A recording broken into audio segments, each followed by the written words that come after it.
عاوزين تعرفوا قصة القطعة دي؟ ماشي، تعالي نرجع اسبوع لورا. بس قبل ما ارجع الاسبوع ده عايزه اعرفكم ان انا هوايتي المفضله ان انا اعمل كروشيه بسيط وبتعلمه.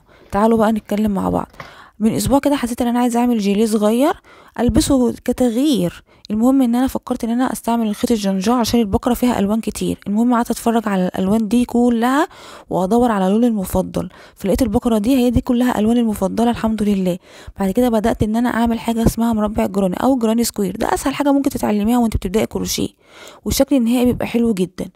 المهم ان انا بدات ان انا اعمل المربع ويكبر معايا. ولو انت عايزه تتعلميه اكتر فانا هنزل فيديو مفصل عن الجراني سكوير.